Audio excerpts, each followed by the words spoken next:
Current society is all about new technology with phones, laptops, smartwatches. Everything is constantly being updated and replaced. But today's fun fact reads a little bit like The Little Engine That Could and involves old technology, 50 years old to be exact. Back in 1973-74, a little satellite named AMSAT Oscar 7, AO7, was being built in the basement of this house. Oscar's modules were built by ham radio and AMSAT members from all around the world, including Germany, Canada, Australia, and the US, and shipped to this address, although I couldn't find out exactly what that address was. Little Oscar's total power output was at best 14 watts. It had solar panels and low-power draw telecommunication equipment that could detect, identify, and convert radio transmission sources, as well as acquiring distance information.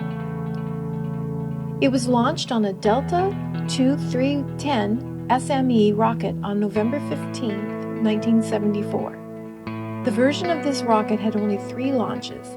Oscar's was successful, as it would seem were the other 2 launches, one in 1976 and one in 1981. It was also hitching a ride with the NOAA-4 weather satellite, along with the Spanish-built Intersat. Oscar operated normally and was a resounding success. In fact, its Morse code transponder was used as an educational tool by thousands of students worldwide. But then, according to AMSAT's video story, in 1981 it suddenly went dead, succumbing to battery failure.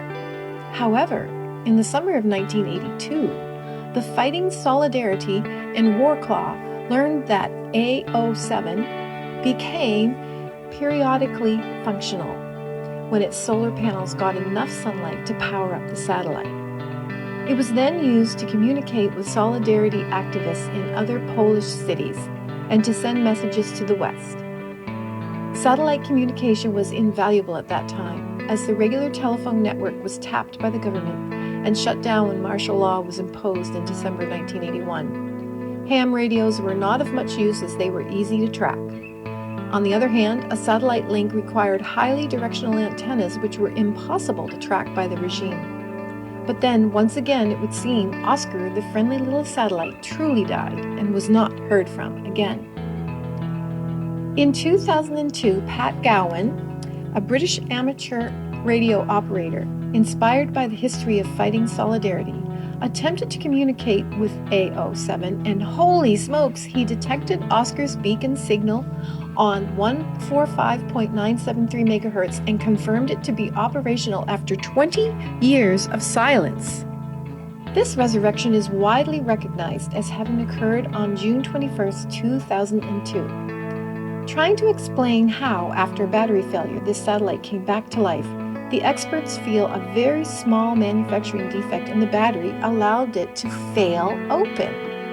Okay, that statement really needed some explaining, so I asked my brother Rupert to help explain what a fail open meant. And to quote, "The craft had ceased to operate because its nickel-cadmium battery cells had failed, and had failed in the typical way, causing a near short circuit and dissipating, or wasting, what little power was still generated by the solar panels. But then a cell failed in a highly unusual manner, as an open circuit, i.e. failed open. This broke the power wasting circuit and allowed the system to resume operation directly powered from the solar. Like Lazarus, it came back from the dead." End quote. Of course, no one really knows for sure. This is just a best guess. The system should not have resumed operating. As AMSAT states, no craft has done this before or since. Oscar is full of amazing technology. It can transmit 2.5 kilobytes of data per second, and as a first of its kind, Oscar could command itself with its built-in logic module with no power-based memory nor human intervention.